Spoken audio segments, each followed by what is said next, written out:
Hello ফরেক্স tedder ভাই ও বন্ধুরা, কেমন আছেন আপনারা? নিয়ে আসলাম ফরেক্স হেল্প বিডি ইউটিউব চ্যানেলের আরও একটা নতুন ভিডিও। তো আমরা যারা ফরেক্স মার্কেটে ট্রেড করে আসতেছি তারা বিভিন্ন সময় বিভিন্ন ভিডিওর কমেন্টে কিংবা বিভিন্ন কমিউনিটি পোস্টে দেখে আসি যে আমি 6 বছর ধরে ফরেক্স মার্কেটে ট্রেড করছি কিন্তু এখনও ফরেক্স মার্কেটে সফল হতে পারি নাই। কেউ 3 বছর ধরে, কেউ 6 মাস ধরে, কেউ 10 বছর ধরে ফরেক্স মার্কেটে ট্রেড করতেছে, তাও আসলে তারা সফল হতে পারে নাই। কি কারণে তারা সফল হতে পারে নাই কিংবা ফরেক্স মার্কেটে সফল হতে কেন এত বেশি সময় লাগে সেই সম্পর্কে জানবো আজকের ভিডিওতে। তবে এই ভিডিওটা কমপ্লিট ভিডিও না, এটা হচ্ছে পার্ট 1 ভিডিও। এরপরে আমি সিরিজ আকারে আরও কয়েকটা ভিডিও দেওয়ার চেষ্টা করব এই ব্যাপারে।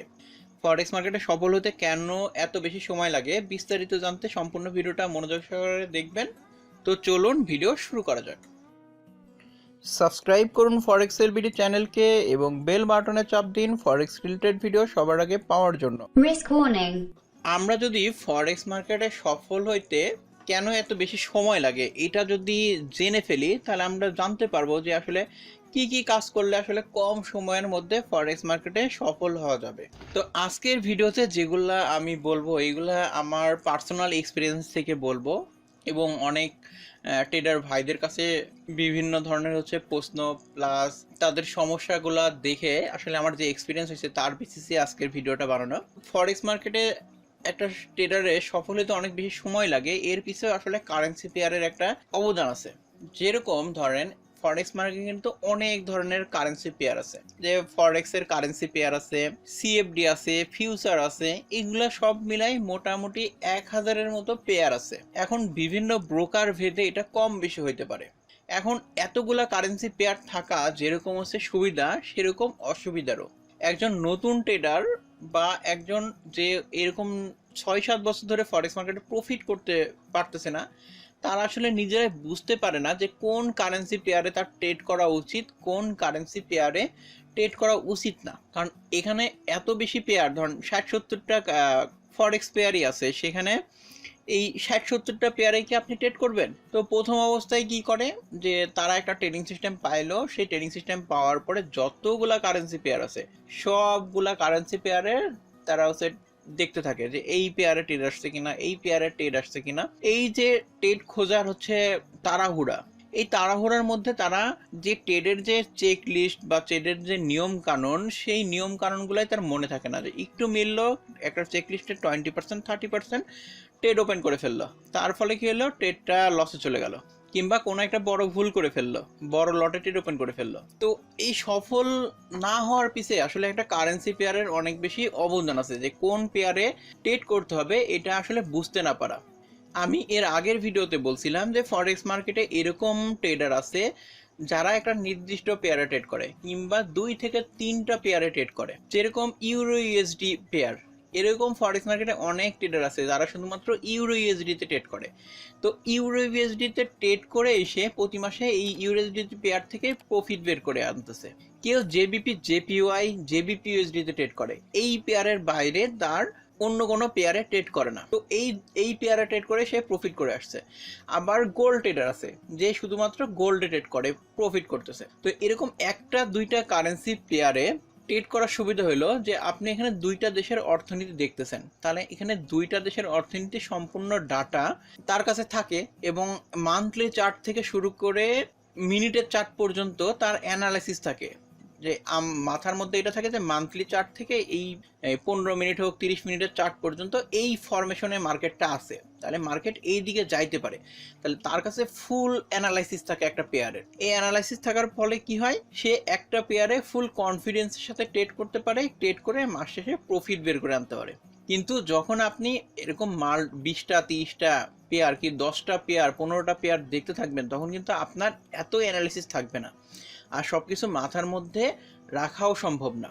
এই কারণে ভুল হওয়ার সম্ভাবনা অনেক বেশি থাকে, কিংবা অনেকে একটা নতুন ট্রেডিং সিস্টেম পাওয়ার পর সে জানেও না এই ট্রেডিং সিস্টেমটা কোন কোন পেয়ারে ভালো কাজ করে, কিংবা ব্যাক টেস্টও সে ওইভাবে সবগুলা পেয়ারে করে নাই যেগুলা পেয়ারে সে ট্রেড করবে। যখন ট্রেডিং সিস্টেম পাইলো সবগুলা ইয়েতেই তারা ট্রেড খোঁজা শুরু করে দিল, ট্রেড পাইলো, স্টপ লস হিট করলো, কারণ ওই পেয়ারে তো ওই ট্রেডিং সিস্টেম কাজ করে না। এটাও আপনাকে জানতে হবে। তার মানে কি, ফরেক্সে আপনি যে সফল হচ্ছেন না কিংবা অনেক বেশি সময় লাগতেছে, এর পিছে কারেন্সি পেয়ারের একটা অবদান আছে। কারেন্সি পেয়ার, অনেক বেশি কারেন্সি পেয়ার যেরকম সুবিধাজনক, ঠিক সেরকম যে আপনি এই অনেকগুলা কারেন্সি পেয়ারের মধ্যে কোনগুলো আপনার সঙ্গে আপনি ভালো বুঝতে পারেন, আপনার ট্রেডিং সাইকোলজির সঙ্গে যায়, এরকম কারেন্সি পেয়ার খুঁজে বের করতে হবে। যদি আমি রিয়েল লাইফ এক্সাম্পল দেই, তাহলে এই কারেন্সি পেয়ারে এটা আপনারা অনেক ভালো বুঝতে পারবেন। কেউ যদি প্রথম অবস্থায় হচ্ছে বুফেতে খাইতে যায়, খাইতে যাওয়ার পরে দেখবেন যে বুফেতে 20-30 রকম কিংবা তারও বেশি আইটেমের খাবার থাকে। যে প্রথম বুফে খাচ্ছে তার কিন্তু আইডিয়া থাকে না যে আমি কোন খাবারটা খাবো। তারা কি করে, প্লেটে যত ধরনের আইটেম আছে সবগুলা আইটেম নিয়ে প্লেট ভরে তারপরে কিন্তু তারা ওইভাবে খাইতে পারে না ভালোভাবে। দুই একটা আইটেম ওইভাবে করে খাওয়া দাওয়া করে বেরোয় চলে যায়, বাকিগুলা কিন্তু নষ্ট হয়। এখানে কারেন্সি পেয়ারের ক্ষেত্রেও কিন্তু সেম, অনেক বেশি কারেন্সি পেয়ার চাই যে সব কিছু খাইতে, পরে দেখা গেলো যে কোনোটাই সে ভালোভাবে খাইতে পারলো না বা কোনো কারেন্সি পেয়ার থেকে ভালোভাবে প্রফিট করতে পারলো না। আপনারা যদি মাই এফেক্ট বুকে আপনার ট্রেডিং অ্যাকাউন্টটা কানেক্ট করে নেন কিংবা ফরেক্স ফ্যাক্টরিতে আপনি ট্রেডিং অ্যাকাউন্টটা কানেক্ট করে নেন, ওইখান থেকে কিন্তু আপনি দেখতে পারবেন যে কোন কোন পেয়ারে আপনি সবচাইতে ভালো পারফরমেন্স করতেছেন। তাহলে আপনি 10টা-15টা পেয়ারের মধ্যে ধরুন 3টা-4টা কি 5টা পেয়ারে সবচাইতে ভালো প্রফিট করতেছেন, আর বাদ বাকি 7টা-8টা-10টা পেয়ারে আপনি লসই করে যাচ্ছেন। তাহলে আপনার কি হবে, সেই 4টা পেয়ার 5টা পেয়ার কিংবা 7টা পেয়ারের মধ্যে যেগুলোতে আপনি প্রফিট করছেন ওই পেয়ারগুলোতে ট্রেড করা আর বাদ বাকি পেয়ারগুলোকে বাদ দিয়ে দেওয়া। এটা আপনার উচিত হবে না? এটা করা উচিত হবে। এরপরে নেক্সটে যদি দেখি, নেক্সট হলো ইন্ডিকেটর।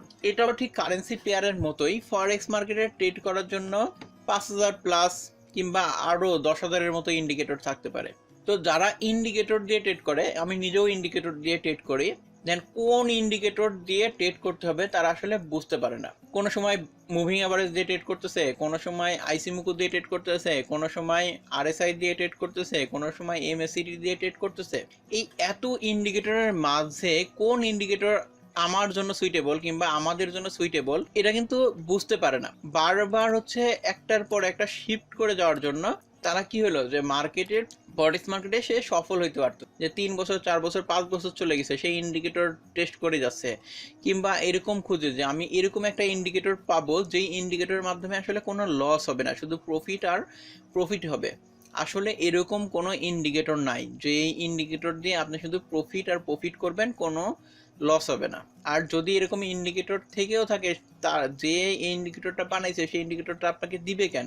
$10, $50, $100, $200 জন্য আপনাকে ইন্ডিকেটরটা দিয়ে দিবে? সে তো ফরেক্স মার্কেট থেকে আনলিমিটেড প্রফিট করে নিতে পারে ওই ইন্ডিকেটর দিয়ে, কারণ ফরেক্স মার্কেটে তো প্রফিট করার কোনো লিমিট নাই। সে যদি 100% একটা ট্রেডিং সিস্টেম, আপনি কোথা থেকে পাবেন? এবং যারাও বিলিয়ন ডলারে ট্রেড করে তারাও বলে যে ফরেক্স মার্কেটে হচ্ছে শিওর বলে কোনো কিছু নাই, এটা হচ্ছে সম্ভাবনাময় মার্কেট। এই কারণে এখানে হচ্ছে স্টপ লস দিয়ে ট্রেড করতে হয়, যে আপনার যদি একটা ট্রেডে লসে যায় তাহলে আপনার অ্যাকাউন্টের 1%, 0.5% চলে যাবে, আপনার অ্যাকাউন্ট জিরো হবে না। ঠিক এরকম ভাবে যে আপনারা যদি ইন্ডিকেটর টেস্ট করতে চান তাহলে সারা জীবন ধরে আপনি ইন্ডিকেটরে টেস্ট করতে পারবেন, কিন্তু আপনি ফরেক্স মার্কেটে সফল হতে পারবেন। কিন্তু যারা ফরেক্স মার্কেটে সফল হচ্ছে তারা দেখবেন যে 1টা 2টা 3টা ইন্ডিকেটর কিংবা একটা ইন্ডিকেটরের উপরে তারা এক্সপার্ট হয়ে গেছে, সেই ইন্ডিকেটরের A to Z তার আয়ত্তে আছে, যে ইন্ডিকেটরের কোন প্যারামিটার কোন দিকে হইলে মুভিং অ্যাভারেজের ক্রস ওভার হইলো কিংবা মুভিং অ্যাভারেজকে ক্রস করলো, ক্রস ওভার পরে মুভিং অ্যাভারেজ কত ডিগ্রি অ্যাঙ্গেলে থাকবে, এরকম পরিস্থিতিতে মুভিং অ্যাভারেজ কিরকম রিয়্যাক্ট করে, এগুলোর ডিটেলস ডাটা আসলে তার কাছে থাকে, কারণ সে ওই ইন্ডিকেটরে এক্সপার্ট। এই কারণে সে ওই একটা ইন্ডিকেটর ব্যবহার করে সে ফরেক্স মার্কেটে সফল। আপনারা কি করতেছেন, কিংবা যারা অনেক দিন ধরে ফরেক্স মার্কেটে আছে তারা কি করছেন, একের পর এক ইন্ডিকেটর তারা হচ্ছে টেস্ট করতেছে, যে এই ইন্ডিকেটর থেকে প্রফিট হইলো, প্রফিট হওয়ার পরে এই সপ্তাহে প্রফিট হলো, সামনের সপ্তাহে যায় লস, কিংবা তারপরে সপ্তাহে যায় লস, ওই ইন্ডিকেটরটা আসলে বাদ, এই ইন্ডিকেটর ভালো না। কিন্তু আপনাকে জানতে হবে মার্কেটের কন্ডিশন কিন্তু প্রতিনিয়ত পরিবর্তন হয়। কোনো সময় মার্কেট ট্রেন্ডিং এ থাকে হচ্ছে 3 মাস 6 মাস 1 বছর, তখন ওই ট্রেন্ডিং এর সময় ওই ইন্ডিকেটর দিয়ে আপনি যত ট্রেড করবেন সবগুলো আপনার প্রফিট হয়ে গেছে, যেহেতু ওইটা হচ্ছে একটা ট্রেন্ডিং ইন্ডিকেটর। যখনই মার্কেট সাইডওয়েতে আসবে তখনই ওই ইন্ডিকেটর আর আপনাকে প্রফিট দিবে না। তাহলে ইন্ডিকেটর আপনাকে কোন কন্ডিশনে কিভাবে ব্যবহার করতে হবে এটা তো জানতে হবে। আর যদি আপনি ইন্ডিকেটর এইভাবে টেস্ট করতে যান, একের পর এক ইন্ডিকেটর ব্যবহার করেন, তাহলে কিন্তু ফরেক্স মার্কেটে আপনার আরও 5 বছর আরও 7 বছর এরকম লাগবে, তাও দেখবেন যে আপনি ফরেক্স মার্কেটে সফল হতে পারতেছেন না, আপনার টাকা খালি লসই করতেছেন। এরপরে আসি হচ্ছে টাইম ফ্রেম। ফরেক্স মার্কেটে ট্রেড করার জন্য অনেকগুলা টাইম ফ্রেম পাওয়া যায়, M1, M5, M15, M13, H1, H4, day 1, week, W1 এবং হচ্ছে মান্থলি। তো ওখানে এতগুলা টাইম ফ্রেম থাকার যেরকম সুবিধা আছে সেরকম অসুবিধাও আছে। সেই অসুবিধা হলো কোন টাইম ফ্রেমে ট্রেড করবে সেটা বুঝতে না পারা। অনেকে 5 মিনিটের চার্টে ট্রেড করতেছে, অনেকে 15 মিনিটের চার্টে ট্রেড করছে, অনেকে 30 মিনিটের চার্টে ট্রেড করছে, অনেকে 1 ঘন্টার চার্টে ট্রেড করছে, অনেকে 4 ঘন্টা চার্টে ট্রেড করছে, অনেকে ডেইলি চার্টে ট্রেড করছে। এবং এই বিভিন্ন টাইম ফ্রেমে মানুষজন বিভিন্ন পেয়ারে ট্রেড করতেছে না, করে তারা প্রফিট করতেছে না, করতেছে তো আপনি হচ্ছে জানেন না যে আপনার জন্য কোন টাইম ফ্রেম সুইটেবল বা আপনার জন্য কোন টাইম ফ্রেমটা ভালো কাজ করে, এটা আপনাকে বুঝতে হবে। ফরেক্স মার্কেটে ট্রেড করা মানে হচ্ছে মার্কেটে যতটুকু না জানবেন তার চাইতে আপনাকে নিজের সম্পর্কে বেশি জানতে হবে। কারণ কোন পেয়ার আপনার সঙ্গে কমফোর্টেবল, কোন টাইম ফ্রেম আপনার সঙ্গে কমফোর্টেবল, কোন ইন্ডিকেটরকে আপনি সবচাইতে বেশি আয়ত্ত করতে পারবেন, প্রাইস অ্যাকশন হলে কোন প্রাইস অ্যাকশনের প্যাটার্ন কে আপনার সঙ্গে খাপ খায়, এটা আপনাকে জানতে হবে। যদি না জানেন তাহলে আপনি এই প্যাচে পড়ে যাবেন। দেখলাম তো ফরেক্সে আপনার মাল্টিপুল অপশন আছে, টাইম ফ্রেম থেকে শুরু করে ইন্ডিকেটর থেকে শুরু করে পেয়ারে পর্যন্ত। তো মানুষ এই ভুলভুলাইয়ের মধ্যে হচ্ছে আটকাই যায়, যে কোন দিকে যাবে তারা আসলে বুঝতে পারে না। তারা এক সপ্তাহ থাকে এক রাস্তায়, আর এক সপ্তাহ থাকে এক রাস্তায়, তারপরের সপ্তাহ থাকে আর এক রাস্তায়, এরকম বারবার চেঞ্জ করতেই থাকে। তার ফলে কি হয় যে তারা ফরেক্স মার্কেটে 5 বছর 7 বছর ধরেও আমরা হচ্ছে প্রফিট করতে পারি না। আবার অনেকে আছে এমন যে তারা জিজ্ঞেস করে যে আমি কোন টাইম ফ্রেমে ট্রেড করব। তো এই প্রশ্নের উত্তর আসলে কি দিব আমি আসলে নিজেই বুঝে পাই না। কারণ আপনি যেই ট্রেডিং সিস্টেমে ট্রেড করতেছেন সেই ট্রেডিং সিস্টেমে দেখবেন যে লেখা আছে যে এই টাইম ফ্রেমে এই ট্রেডিং সিস্টেমটা ভালো কাজ করে, বা এই ট্রেডিং সিস্টেমটা এই পেয়ারে ভালো কাজ করে। তাহলে আপনি যেই ট্রেডিং সিস্টেমে ট্রেড করতেছেন সেইখানে আপনার টাইম ফ্রেম সম্পর্কে ক্লিয়ার বলা থাকে। কিংবা আপনি যদি হচ্ছে নিজে কোনো ট্রেডিং সিস্টেম ডেভেলপ করেন বা বানান, ট্রেডিং সিস্টেমটা ডেভেলপ করার সময় আপনি নিশ্চয়ই চেক করে নিচ্ছেন যে এই ট্রেডিং সিস্টেমটা এই টাইম ফ্রেমে ভালো কাজ করে, তাহলে সেই টাইম ফ্রেমে আপনার ট্রেড করা উচিত। তো আজকের ভিডিওতে আমরা আসলে কি শিখলাম, যে ফরেক্স মার্কেটে ট্রেড করার জন্য আসলে মাল্টিপুল অপশন আছে, সেটা হোক কারেন্সি পেয়ারে, হোক ইন্ডিকেটরে, হোক টাইম ফ্রেমে। এই মাল্টিপুল অপশন থাকার কারণে আমরা সবসময় শিফট করতে থাকি, যে কোনো সময় আমরা কারেন্সি পেয়ার চেঞ্জ করতেছি, কোনো সময় ইন্ডিকেটর চেঞ্জ করতেছি, কোনো সময় টাইম ফ্রেম চেঞ্জ করতেছি। এই যে পরিবর্তন, এই পরিবর্তন আমরা 3 বছর 4 বছর 5 বছর 7 বছর ধরে করতেই আছি। এই করার ফলে কি হলো, আমরা ফরেক্স মার্কেটে সফল হইতে পারতেছি না। এই সফল না হওয়ার পিছে এইগুলার অবশ্যই অবদান আছে, কিন্তু আপনাকে এটা জানতে হবে যে কোন কারেন্সি পেয়ার আপনার জন্য সুইটেবল, কোন ইন্ডিকেটর আপনি সবচাইতে ভালোভাবে ব্যবহার করতে পারেন, কোন টাইম ফ্রেম আপনার টাইমের সঙ্গে যায়, যে ওই টাইমে আমি ট্রেড করলে আমার ট্রেডগুলো ভালো হবে, লস হবে না। কিংবা মার্কেট এই টাইম ফ্রেমে সবচাইতে ভালো মুভ করে এবং আমি এত দ্রুত ডিসিশন নিতে পারি। যেরকম শর্ট টাইম ফ্রেমে যদি আপনি ট্রেড করেন তাহলে আপনার ব্রেন অনেক ফাস্ট হওয়া লাগবে, কারণ আপনার ডিসিশন অনেক দ্রুত নেওয়া লাগবে। আবার যদি আপনি একটু বড় টাইম ফ্রেমে ট্রেড করেন তাহলে আপনার একটা ক্যান্ডেল আসতে 1 ঘন্টা 4 ঘন্টা কিংবা একদিন সময় লাগতে পারে, সেখানে আপনার রিল্যাক্সে আপনার চিন্তা ভাবনা করেও ট্রেড ওপেন করতে পারেন। এই বিষয়গুলো আপনাকে জানতে হবে। এই বিষয়গুলো যদি আপনি জানেন এবং এগুলা যদি আপনি শুধরাই নিতে পারেন তাহলে ফরেক্স মার্কেটে আপনার সফল হতে অনেক কম সময় লাগবে। আর যদি আপনি এই টাইম ফ্রেম, কারেন্সি পেয়ার, ইন্ডিকেটরের প্যাচে পড়ে যান তাহলে আপনার ফরেক্স মার্কেটে সফল হতে অনেক বেশি সময় লাগবে এবং অনেকগুলো টাকা আপনার নষ্ট হবে। তো সম্পূর্ণ ভিডিওটা দেখার জন্য ধন্যবাদ। ভিডিও ভালো লাগলে অবশ্যই একটা লাইক এবং কমেন্ট করতে ভুলবেন না, এবং আপনার ফরেক্স রিলেটেড বন্ধুর সঙ্গে ভিডিওটা শেয়ার করার জন্য অসংখ্য ধন্যবাদ।